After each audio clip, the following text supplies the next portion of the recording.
Hello students, welcome to स्वाध्याय। अब आपके पास जो अगला टॉपिक आपको बता रहा हूँ ये बोर्ड पॉइंट ऑफ व्यू से बहुत इंपॉर्टेंट है और ये बहुत बार एग्जामिनेशन में डिराइव करने के लिए पूछा जा चुका है।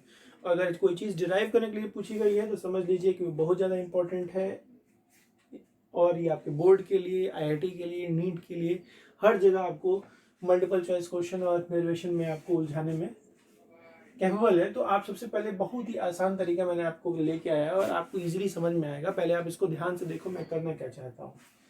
आपके पास एक कैपेसिटर है और उस कैपेसिटर के बीच में वैक्यूम और एयर है। वैक्यूम या एयर, आप जो भी आप कंसिडर कीजिए। तो इस वजह से उसके बीच में जो इलेक्ट्रिक फील्ड मैं वहां पे कंसिडर करूंगा वो कंसिडर करूंगा ई नॉट।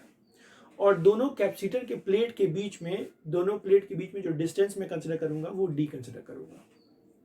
फिर उस कैपेसिटर के प्लेट के बीच में मैं एक डायरेक्ट्रिक को इंट्रोड्यूस करूंगा और उस डायरेक्ट्रिक का जो थिकनेस होगा वो मैंने उसको स्मॉल टी कंसिडर किया है। और ध्यान रखिएगा कि उसका जो थिकनेस टी मैंने कंसिडर किया है वो थिकनेस उन दोनों प्लेट के सेपरेशन से कम होना चाहिए, means that T is less than D. बात सुन आ रही है?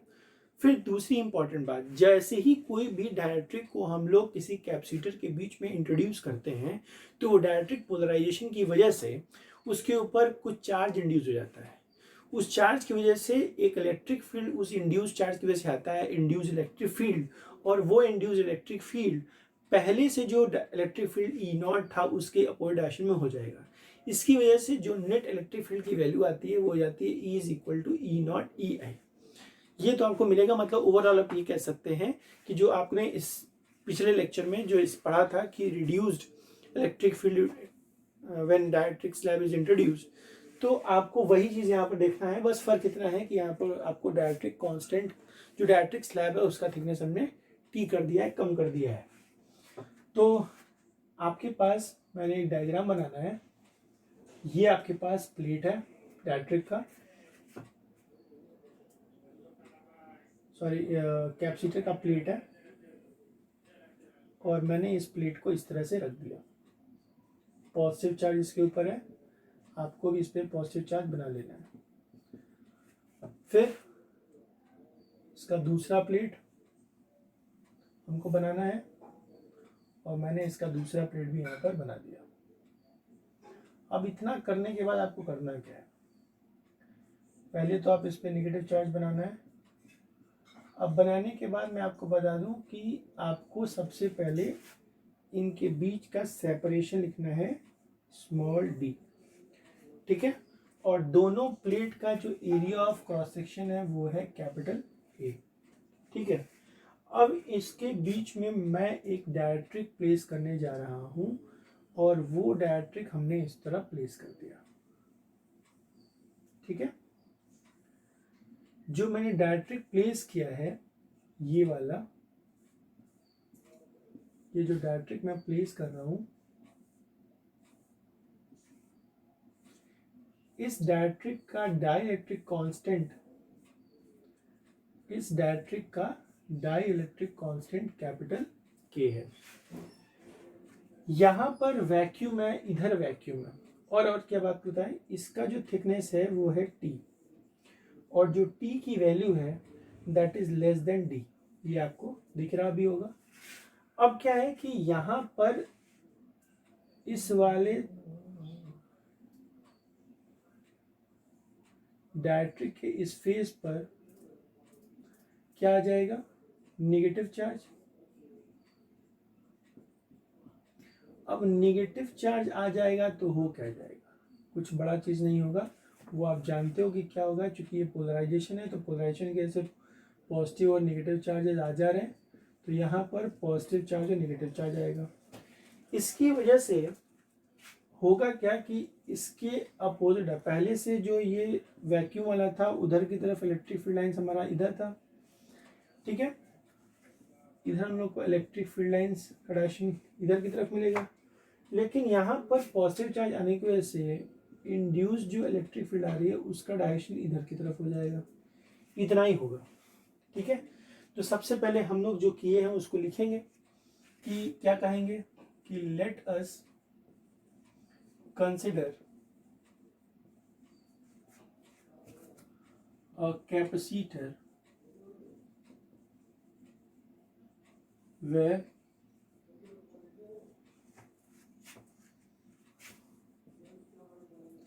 area of cross section of plate is A। क्या है? A है।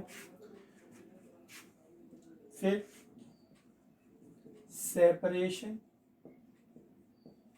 between plate is B। ठीक है।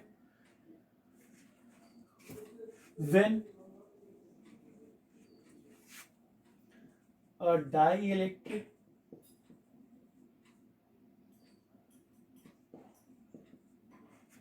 substance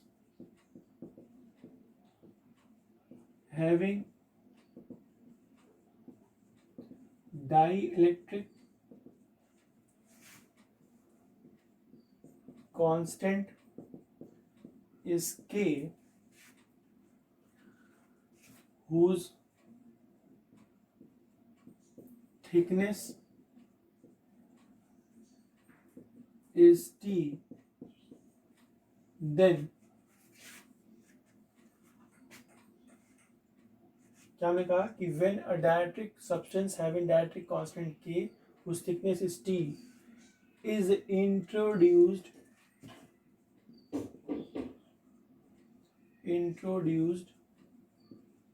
between the plates of capacitor. जैसे ही हम लोग प्लेस करेंगे तो हम लोग क्या मिलेगा? देयरफॉर नेट इलेक्ट्रिक फील्ड, हम लोग को नेट इलेक्ट्रिक फील्ड मिलेगा। और वो नेट इलेक्ट्रिक फील्ड क्या होगा? ई नॉट में से ई आई को आपको माइनस करना होगा, तो आप लिखोगे E is equal to E naught minus E I. ये आपके पास हो जाएगा। ठीक है। तो हाँ, अब ये इलेक्ट्रिक फील्ड का कंडीशन तो ये हो जाएगा। अगर हम दोनों के पोटेंशियल डिफरेंस को बताएं कि potential difference between the plates, now potential difference between the plates, तो पोटेंशियल अगर आप करोगे तो क्या हो जाएगा? जब पोटेंशियल निकालोगे तो पोटेंशियल जो एयर वाला भाग है, ये इतना पार्ट तो डायरेक्ट्रिक ऑक्यूपाई कर रखा है, तो पोटेंशियल यहाँ पर एयर वाला और प्लस पोटेंशियल इस डायरेक्ट्रिक स्लैब का जोड़ोगे तो बराबर होगा। तो आपके पास पोटेंशियल का फॉर्मूला क्या होता है? E into D. आप यहाँ से लिख सकते हो V इज इक्वल टू, इसकी जगह लिखोगे आप E नॉट, एयर की बात हो रही है, इंटू डी की जगह D माइनस टू, क्योंकि जो वैकेंट एरिया पूरा एरिया D है और डायरेक्ट्रिक जो एरिया ऑक्यूपाई किया है वो D है, तो बचा हुआ एयर का एरिया क्या होगा? D माइनस टी होगा, तो हमने इसको D माइनस टी लिखा V, और इसकी जगह आप लिखोगे E इंटू टी, क्योंकि यहाँ पर इसका थिकनेस सिर्फ T है। अब इलेक्ट्रिक फील्ड पे जब आप आते हो तो आप इसको लिख सकते हो V is equal to, electric field का फॉर्मूला हो जाएगा यहाँ पर सिग्मा अपॉन एप्सिलॉन नॉट, क्योंकि आपने प्लेट की बात कर रखी है, तो ये हो जाएगा आपके पास सिग्मा अपॉन एप्सिलॉन नॉट। ठीक है।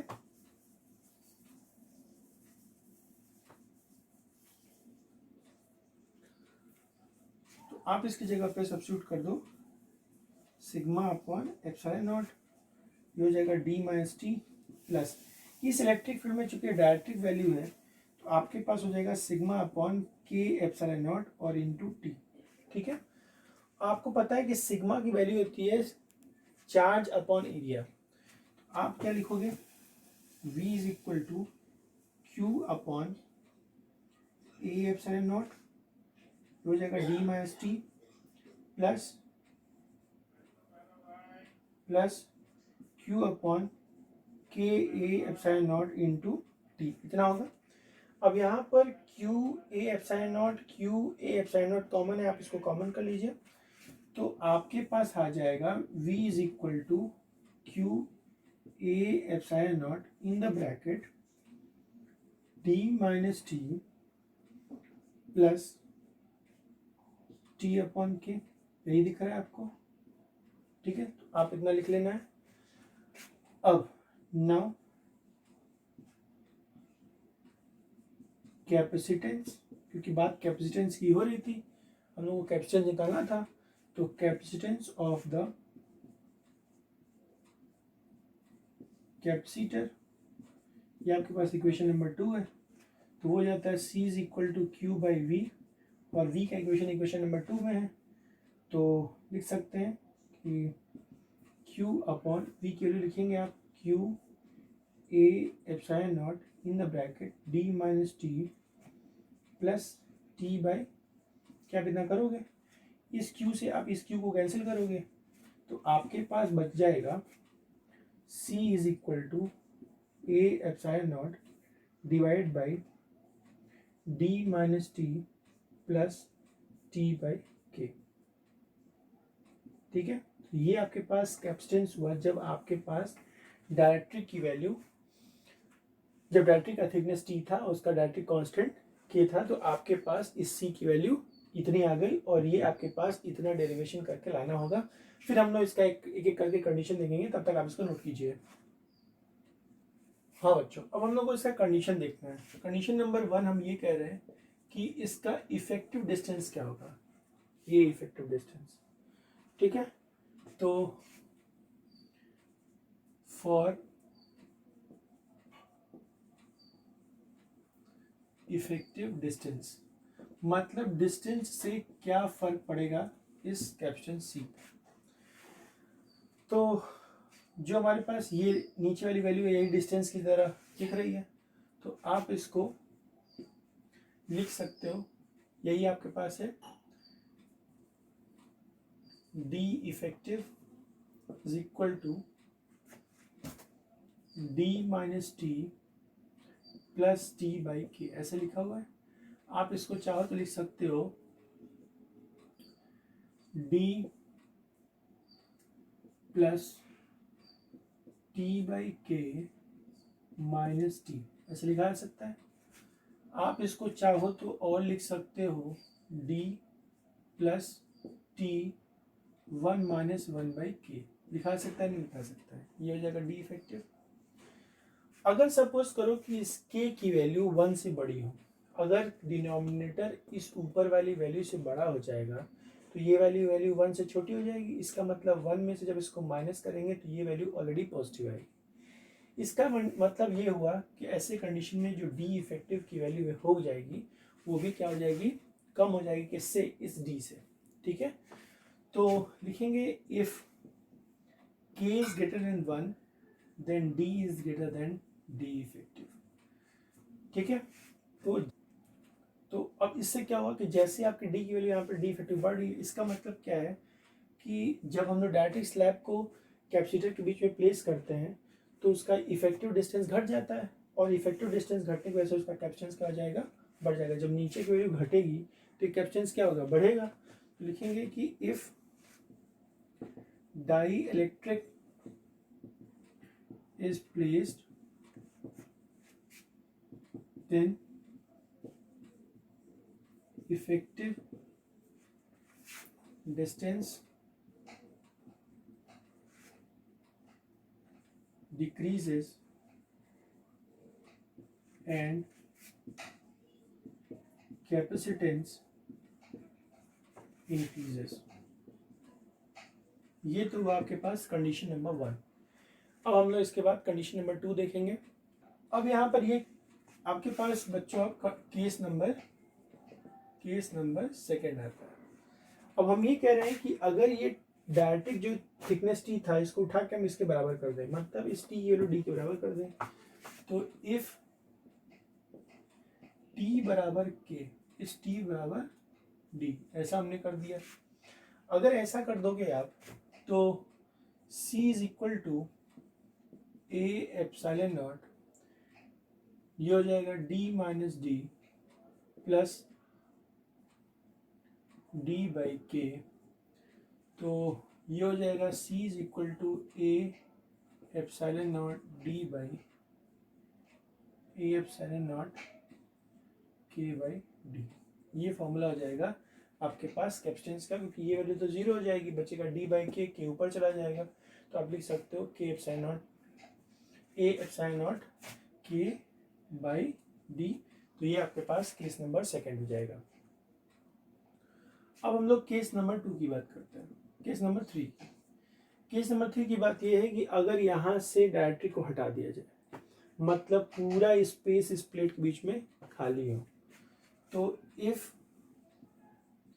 Space between plate is vacuum, इसका मतलब तो यही ना हुआ कि टी की वैल्यू आपने जीरो कर दिया। जब टी की वैल्यू जीरो हो गई तो डी ही बचा यहाँ पर, ये जीरो तो ये पूरा खत्म, बचेगा डी, तो A epsilon not by B. तो आपके पास जो कैपेसिटेंस आ जाएगा वो हो जाएगा ए एप्सिलॉन नॉट बाई डी। हमने इस वाले वैल्यू को, इस कैपेसिटेंस को हमने सी नॉट कंसिडर कर लिया, और आपके पास ये सी नॉट की वैल्यू आ जाएगी तब जब इसके बीच का प्लेट, जो प्लेट के बीच का जो गैप है वो पूरा तरह से वैक्यूम हो। तो ये आपके पास कंडीशन नंबर 3 है। अब इसके पास कंडीशन नंबर 4 देख रहे हैं। केस नंबर मैंने 4 जो डिसाइड किया है बताने का, कि अगर इस स्लैब की जगह कोई मेटल आ जाए, ठीक है, if a metal is placed, तो ऐसे कंडीशन में के की वैल्यू क्या आ जाएगी, इनफाइनाइट, क्योंकि मेटल का जो डायरेक्ट्रिक कांस्टेंट वैल्यू होती है वो की इनफाइनाइट होती है। तो लिखेंगे if a metal is placed between